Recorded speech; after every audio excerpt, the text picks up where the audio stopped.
With movie genres, the rule is adapt or die. Consider the Western. In the 50s, we had John Wayne as the embodiment of strong and silent American masculinity. That's for risking my grandson's life. You do that again and I'll break every bone in your body. Alongside Vietnam and the Civil Rights Movement, Westerns turned gritty and morally ambiguous. After A Scrape with Death in the 1980s, the genre was revived by revisionist titles like Unforgiven. And in the 2000s, the art house crowd took over with the likes of The Assassination of Jesse James, The Revenant, and Brokeback Mountain. You know I ain't queer. Me neither. The same evolution is taking place with Hollywood's second cinematic darling, the superhero flick. As studios churn out more and more superhero movies, they need to figure out new ways to set releases apart from last summer's blockbusters. The sheer volume of Marvel and DC releases has put innovation in overdrive. Long gone are the days of good guys in tights versus monologuing bad guys. In this video, we'll look at the top 4 ways studios are changing the game to keep things fresh. First strategy, crossovers. Up until the 2010s, superheroes were solitary creatures. A Superman movie was about Superman. A Spider-Man movie was about Spider-Man. The dynamic was between hero, sidekick, villain, and love interest in distress. This old formula, dubbed Villain of the Week, was like an episode of The Simpsons.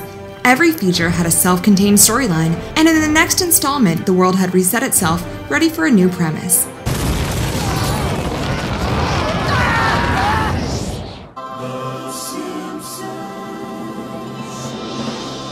Now, studios focus less on heroes and more on universes, weaving together storylines and franchises. Marvel alone has 8,000 unique characters in its comic universe, and not every character is deserving of a standalone feature.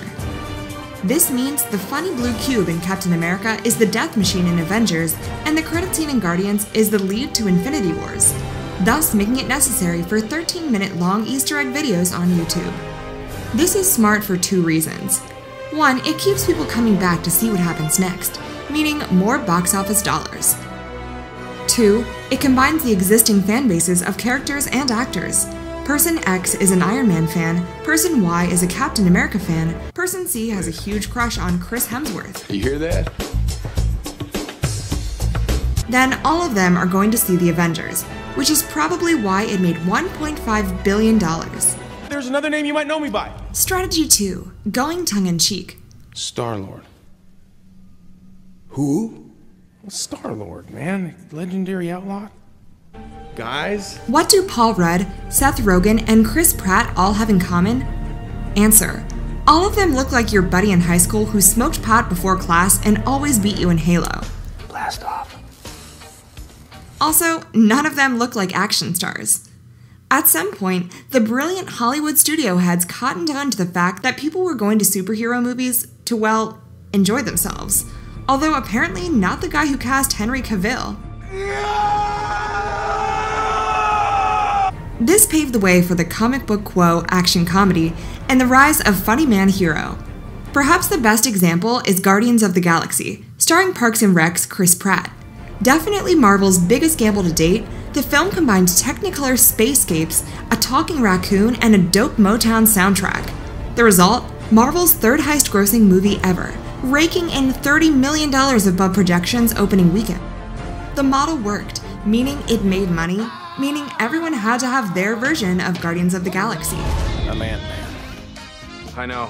Wasn't my idea. Cue Ant-Man, and more recently Deadpool, which turned tongue-in-cheek to outright subversion with seriously crude humor, an anti-hero with emphasis on the anti, and a demolition of the fourth wall.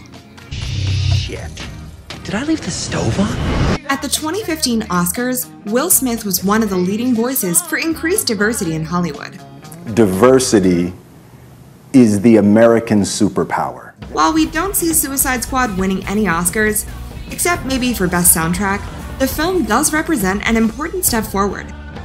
The Suicide Squad itself is nearly half women, with multiple characters of color, including the squad's director, played by Viola Davis, who portrays the character of Amanda Waller as a strong and empowered woman of color who takes a backseat to no one.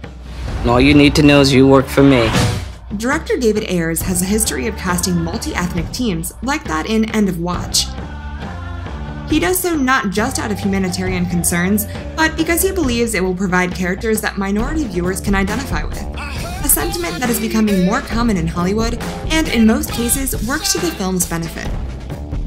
As Sean Edwards of the African American Critics Association said, the mix is natural, it's organic, and I applaud them. Add this to Michael B. Jordan's role as the Human Torch in the 2014 version of Fantastic Four, and Ezra Miller's leading role in the Justice League, the first LGBT actor to play a lead in a comic book movie. You like football? Love it. Be aggressive! Passive aggressive! The hope here is diverse casting will expand the superhero audience base and keep the genre reflective of modern American society. While Guardians of the Galaxy and Deadpool have gone the silly fun route, other franchises have taken the opposite track with a realistic depiction of violence and crime. This trend of making dark and gritty versions of our favorite heroes started with Christopher Nolan's Dark Knight trilogy. Nolan stripped down the capped crusader to his basic qualities, a martial artist with the latest technology and incredible detective skills. And yes, that means no more bat nipples. Nolan's Batman is, well, a man. He takes damage like us and even has equipment malfunctions. His arch-nemesis, the Joker, is equally as grounded and dark. We're tonight's entertainment. Heath Ledger abandoned the joke-filled version of Mr. J for the sociopathic and murderous Joker that we all know today.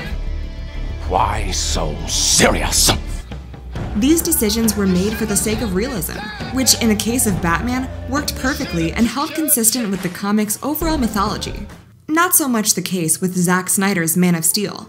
Snyder saw the success of The Dark Knight and assumed the formula could be applied to the big blue Boy Scout.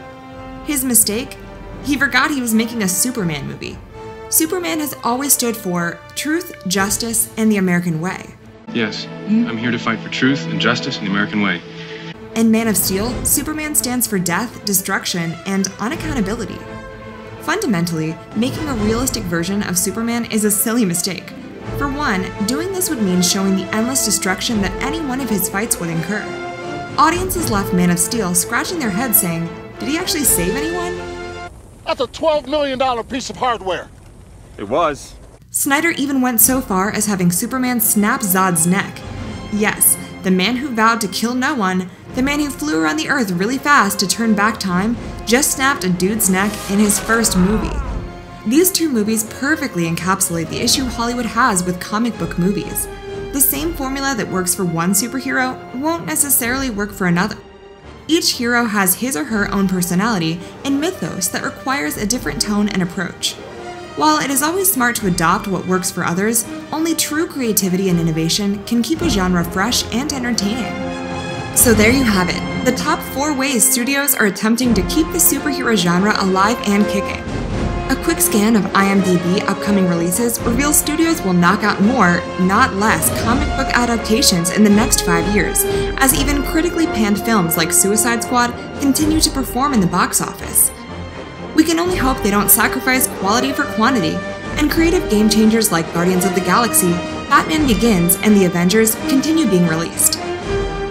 Otherwise, we're afraid the golden age of superhero movies will quickly turn silver.